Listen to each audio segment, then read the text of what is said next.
আজকে আমি আপনাদেরকে এমন একটা গ্রামে নিয়ে যাব যেটা সম্পর্কে আপনি জানতেন কিনা তাও আমি জানি না, কিন্তু আমি অবশ্যই জানতাম না, এবং সেই গ্রামে যাওয়ার আমার কোনো নিয়ত ছিল না। আর আমি সেটা ভেবেও বাসার থেকে বের হই নাই। আমি অন্য একটা ভিডিও করার জন্য বের হয়েছিলাম, কিন্তু হাঁটতে এমন একটা গ্রামে এসে পৌঁছাইছি মানে যেটা আমার ভাবনারও বাহিরে। তো চলেন বেশি কথা না বাড়িয়ে ছোট্ট একটা ইন্টারভিউর মাধ্যমে আজকের ভিডিওটা শুরু করা যাক।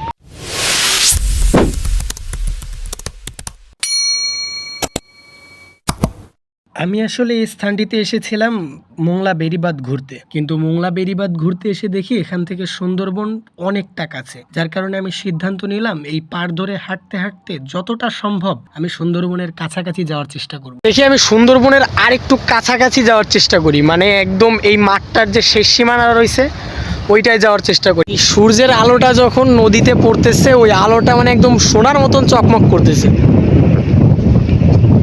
পানিতে মনে হয় গোল্ড ভাসতেছে এমন মনে হচ্ছে।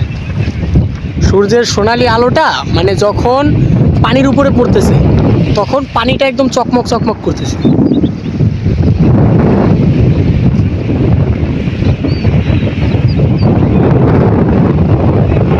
অস্থির একটা জায়গা। আমাদের এইখানকার অধিকাংশ মানুষের জীবিকা নির্বাহ হয় হচ্ছে এই নদী থেকে। এই নদী থেকে তারা মাছ ধরেন এবং এই নদী থেকে মাছ ধরে তারা জীবিকা নির্বাহ করে। তো আপনি যখন দুপুরে অথবা সকাল টাইমে আসবেন তখন আপনি এখানে অনেককে দেখবেন মাছ ধরার জন্য, আর বিশেষ করে বিকাল টাইমে অনেকে মাছ ধরে। এই নদীটা যে আমাদের কতটা উপকারে আসে সেটা এইখানে আসলে আপনি বুঝবেন। কত মানুষ মাছ ধরতেছে এইখানে। তো আমি এখন চেষ্টা করতেছি এইখান থেকে মানে নদীর পাড় থেকে, আমি একদম লাস্টে চলে আসছি, একদম শেষের দিকে চলে আসছি। নদীর পাড় থেকে একটু ওইদিকে যে গ্রামগুলো আছে গ্রামগুলো একটু ভিজিট করার চেষ্টা করব, দেখি আসি ওইখানে গ্রামগুলো আসলে কেমন। সো আমি একদম রাস্তায় নেমে আসছি এখন। রাস্তার আশেপাশে বাড়িঘর আছে আর ওই পাশে হচ্ছে নদী, আর এখানে হচ্ছে বাড়িঘর। এটাই মূলত বেড়িবাঁধের রাস্তা। আমি এই বেড়িবাঁধের রাস্তা রেখে আমি বেড়িবাঁধ দিয়ে যাওয়ার চেষ্টা করছি, মানে নদীর পাড়টাকে একদম সরাসরি দেখানোর চেষ্টা করছি। নদীর পাড় থেকে কেমন একটা মানে অনুভব করার চেষ্টা করছি, কেমন অনুভূতি হয় সেইটা। আর আরেকটা বিষয়, এই মোংলার মানুষ মানে মোংলা বলতে আমাদের মোংলা, দিগরাজ, তারপরে ফয়লা এদিকের যারা মানুষ আছে তারা অধিকাংশ মানুষই হচ্ছে ডিপেন্ড করে হচ্ছে ইসের উপরে, এই যে ঘের তারপরে হাওর যেসব জায়গাগুলো আছে ওই সবের উপরে তারা ডিপেন্ড করে, মানে তাদের জীবিকা নির্বাহ করে ওই জিনিসপত্র দিয়ে। আর এইখানকার উল্লেখযোগ্য জিনিস হচ্ছে আপনার সাদা সোনা, তো শুনছেন, নাম শুনছেন। সাদা সোনা মানে হোয়াইট গোল্ড, চিংড়ি। সেই চিংড়ি চাষ করে এখানে অনেকে, চিংড়ি তারপরে কাঁকড়া, এগুলা এখানে বেশিরভাগ চাষ হয়। প্রত্যেকটা ঘেরে হাওরে এগুলো চাষ হয়। আর নদী থেকে তো অনেকেই মাছ ধরে।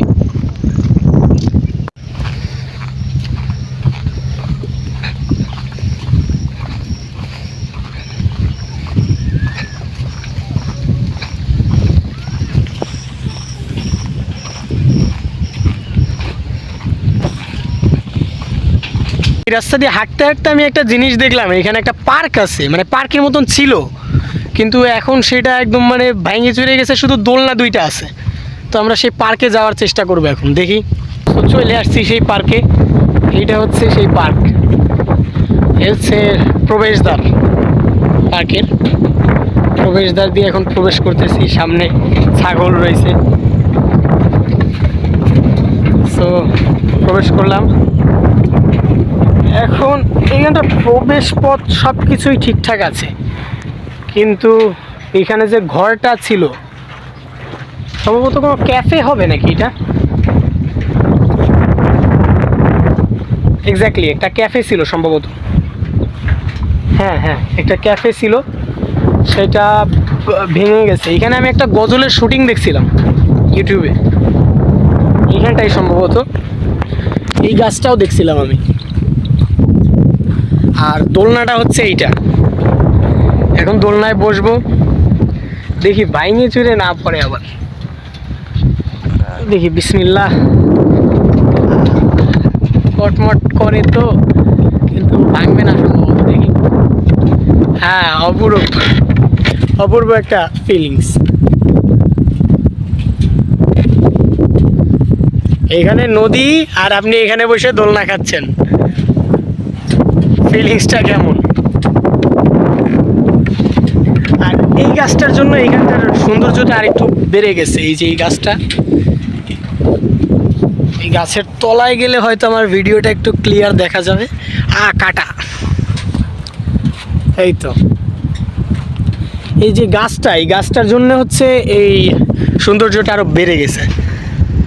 আমি জানি না কি কারণে এই পার্কটা বন্ধ হইলো, কিন্তু এই পার্কটা থাকলে একটু ভালো হইতো, আর একটু ঘোরার টাইম পাইতাম।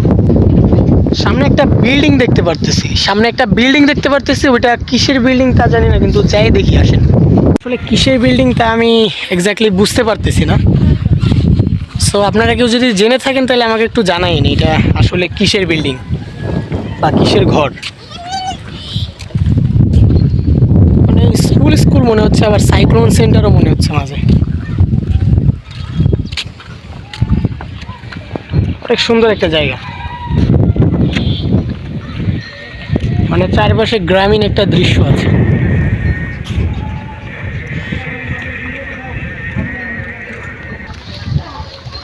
আর বাকি সব একদম গ্রামীণ দৃশ্য একটা।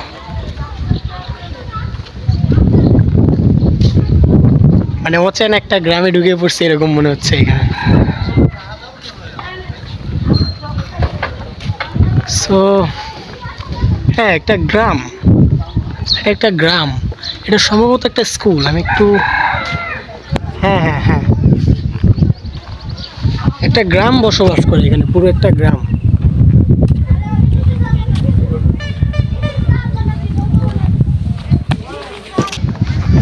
এই বিল্ডিংটা কিসের জানেন মামা?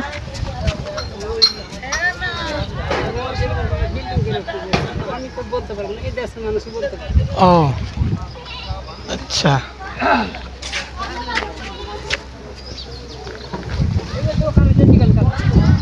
ও আচ্ছা।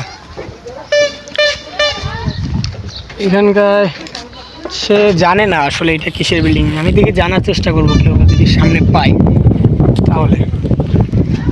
আর এইখান থেকে সুন্দরবনটা আরও স্পষ্ট দেখা যায়। আমি নিচে হয়তো নামতে পারবো, দেখি নদীর একদম পাড়ে যাওয়ার চেষ্টা করি, হয়তো নামা যাবে নদীর পাড়ে।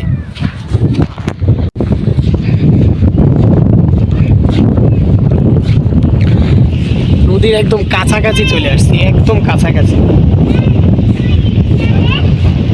জাস্ট আমার আর নদীর মাঝখানে শুধুমাত্র এইটুক জায়গা বাকি। অপরূপ একটা দৃশ্য।